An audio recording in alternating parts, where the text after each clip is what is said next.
ಇವು ಶೇಕಡ ಲೆಕ್ಕಗಳು ನೋಡ್ರಿ, ಎಲ್ಲ ಚೆನ್ನಾಗಿ ನೋಡ್ಕೊರಿ, ತಿಳ್ಕೊರಿ. ಎಲ್ಲ ಎಕ್ಸಾಮಿನೇಷನ್ ಪಾಯಿಂಟ್ ಇವೆಲ್ಲ ಪರೀಕ್ಷೆಗೆ ಬೀಳ್ತಕ್ಕಂಥ ಗಣಿತಗಳು. ಎಲ್ಲರೂ ನೋಡ್ರಿ. ಬಿಡಿಸೋದಾಗಿತ್ತಂದ್ರೆ ವಿಡಿಯೋ ನನ್ನ ಕಡೆ ನೋಡ್ರಿ, ಚೆಂದಂಗೆ ನಾ ಹೆಂಗೆ ತಿಳಿಸ್ತೀನಿ, ಶೇಕಡ ಬಂದಾಗ ಹೆಂಗೆ ಹಚ್ಕೋಬೇಕು.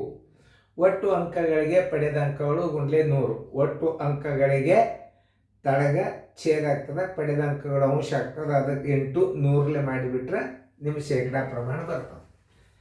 ಅಶೋಕನು 600 ಅಂಕಗಳಿಗೆ 300 ಅಂಕಗಳನ್ನು ಪಡೆದಿದ್ದಾನೆ. ಅಶೋಕನು ನೋಡ್ರಿ, ಅಶೋಕನು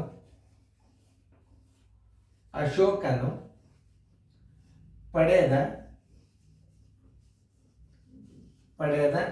ಶೇಕಡ ಅಂಕಗಳು ಇಷ್ಟು ಬಂದು ಅಂದ್ರೆ ಹಿಂಗೆ ಮಾಡ್ಬೇಕು ನೀವು. ಯಾರ ಪ್ರಗತಿ ಉತ್ತಮ ಅಂತ ಬರಿಬೇಕೀಗ. ಅಶೋಕ್ ಎಷ್ಟಕ್ಕೆ ತೊಗೊಂಡನ? 600 ಅಂಕಗಳಿಗೆ ಎಷ್ಟು ತೊಗೊಂಡನವ? 366 ತೊಗೊಂಡನ. ಶೇಕಡ ಅಂದರೆ ಎಷ್ಟು ಹಚ್ಕೋಬೇಕು? 100 ಛೇದ 1, ಇವೆರಡು ಪೂಜೆ ಅದು, ಇವೆರಡು ಪೂಜೆ ಅದು. 6 ಒಂದಲೆ 6 36, 6 ಒಂದಲೆ ಇವು ಪಡೆದದ್ದು ಎಷ್ಟು? ಶೇಕಡ 61 ಅಂಕಗಳು. ಅಶೋಕ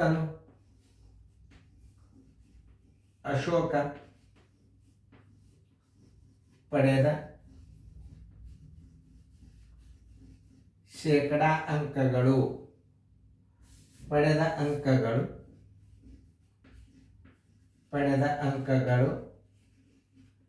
ಬರೋಬ್ಬರಿ 61 ಶೇಕಡ. ಇನ್ನು ಬ್ರಿಡ್ಜ್ ಮೋಹನ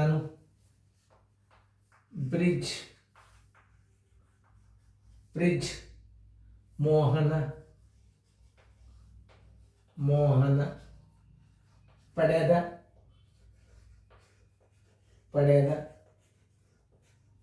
ಶೇಕಡ ಅಂಕಗಳು ಬರೋಬ್ಬರಿ ಎಷ್ಟು? 500ಕ್ಕೆ ಎಷ್ಟು ತೊಗೊಳೋಣ? 300. 500ಕ್ಕೆ 300. ಒಟ್ಟು ಗುಣಗಳು ತಾಳಗಿರಬೇಕು, ಪಡೆದ ಗುಣಗಳು ಮ್ಯಾಲಿರ್ಬೇಕು. ನೆನ್ಪಿಟ್ಕೋರಿ. ಇಂಟು 100 ಛೇದ 1 ಆಗಿರಲಿ. ಇವೆರಡು 0 ಅದು, ಇವೆರಡು 0. 5 ಒಂದಲೆ 5 60 ಅಂದರೆ ಎಷ್ಟಾಯ್ತು? 60%. ಬ್ರಿಡ್ಜ್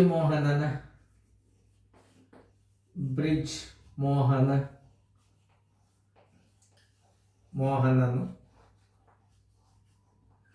ಪಡೆದ ಅಂಕಗಳು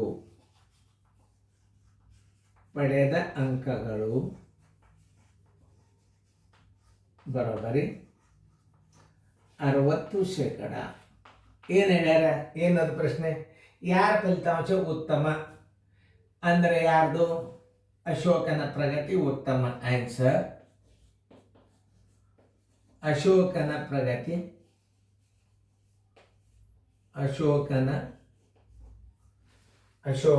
ಫಲಿತಾಂಶ ಉತ್ತಮ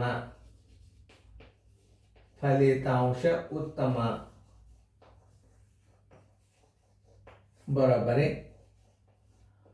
61 ಶೇಕಡ. ಇಷ್ಟು ನೀವು ತಿಳ್ಕೊಂಡು ಬಿಟ್ರೆ ಬೇಕಾದಂಥ ಗಣಿತಗಳಿರಲಿ ನೀವು ಬಿಡಿಸ್ತೇವೆ. ಚೆನ್ನಾಗಿ ತಿಳಿಯಂಗೆ ನಾ ಎಷ್ಟು ಇದರಲ್ಲಿ ಬಿಡಿಸಿರ್ತಾನಲ್ಲ, ನೀವು ಬೇಕಾದಟ ಸರಳ ರೂಪದೊಳಗೆ ನಿಮಗೆ ರೀತಿ ಪ್ರಕಾರ ಗಣಿತ ಬಂದಂದ್ರೆ ಟ್ರಿಕ್ಸ್ ತಾವೇ ಬರ್ತಾವೆ. ನಿಮಗೇನು ಇಷ್ಟು ಪೇಪರ್ದಾಗಿಟ್ಟು ಚಂದಂಗೆ ಬರಿ ಅಂತ ಹೇಳೋದಿಲ್ಲ. ಇಷ್ಟೇ ಸಾಕು. ಅದೊಂದು ಸ್ಟೆಪ್. ಯಾಕೆ ಪರ್ಸೆಂಟೇಜ್ ಜಾಸ್ತಿ ಬರ್ತದೆ ಅದರ ಪ್ರಗತಿ ಉತ್ತಮ ಅಂತ ಬರೆದು ಬಿಡ್ರಿ. ನೀವು ಪೇಪರ್ ಏನು ನಿಮ್ಮ ಕೈಗಿರ್ತದೆ ಹೆಂಗೆ ಮಾಡ್ಬೇಕು ಅನ್ನೋದು ತಿಳಿತಲ್ಲ.